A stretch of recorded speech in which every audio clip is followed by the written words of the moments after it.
Shabbat Shalom, everyone. Just a few weeks ago, a famous actress and comedian, Betty White, passed away at the age of 99. And she was literally just a few weeks shy of her 100th birthday. She died on December 31st, and her 100th birthday would have been on January 17th.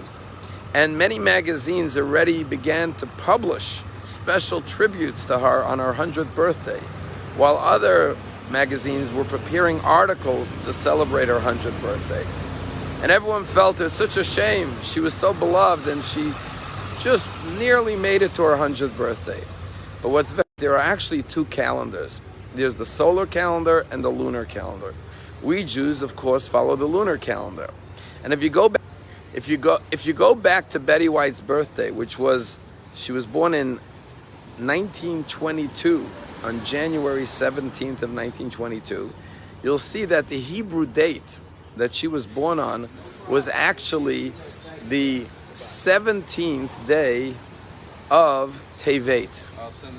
And she passed away this year on December 31st, which was the 27th day of Tevet, which means that on the Hebrew calendar, she lived 10 days past her Hebrew birthday. Now, obviously, she wasn't Jewish, but still, on this lunar calendar, she was over 100 years old. What is the significance of the lunar versus the solar calendar? So this week we have the Ten Commandments. God says, "I'm the Lord your God who took you out of the land of Egypt." And we all know when God sent Moses and Aaron to take the Jews out of Egypt, he sent them together. Why together?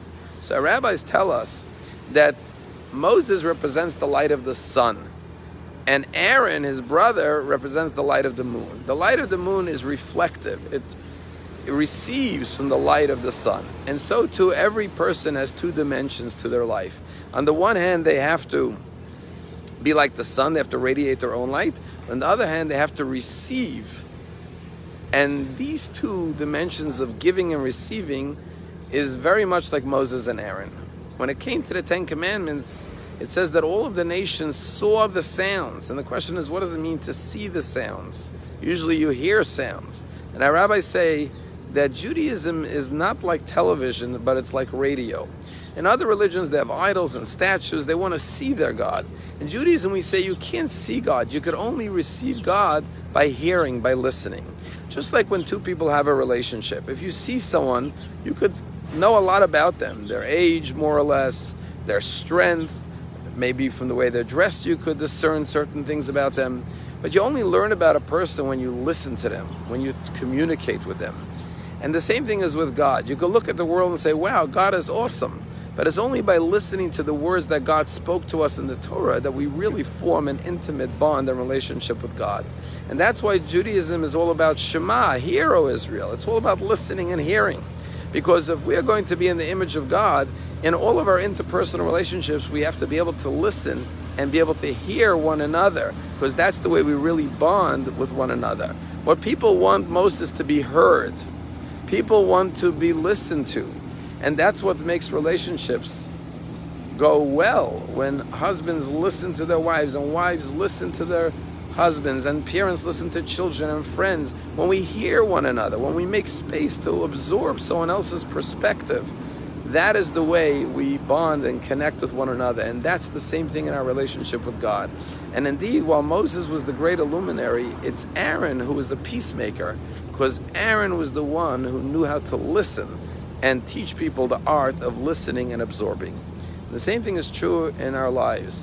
When our loved ones pass away, God forbid, we can no longer see them physically. But just because we can't see them doesn't mean we can't hear them, because the power of hearing is everlasting.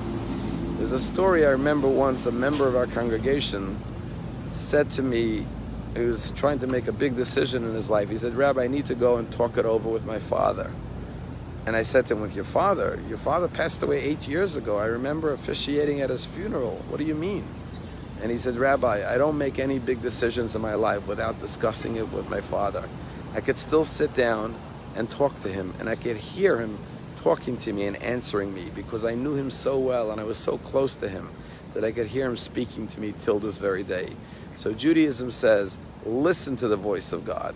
And at the 10 Commandments, it says the entire nation heard the sounds. Judaism says listening is the most important trait. As Reb Nachman of Breslov once said, when you want to see something, you open your eyes. When you want to see at a further distance, you squint and close your eyes partially. But if you want to truly see something and understand something, you have to close your eyes completely, because you could only see certain things with the mind's eye. And that's why when we say Shema, hear, O Israel, we cover our eyes with our hand, symbolizing the fact that if we really want to connect with God, we have to be able to listen to Hashem. Have a wonderful Shabbat.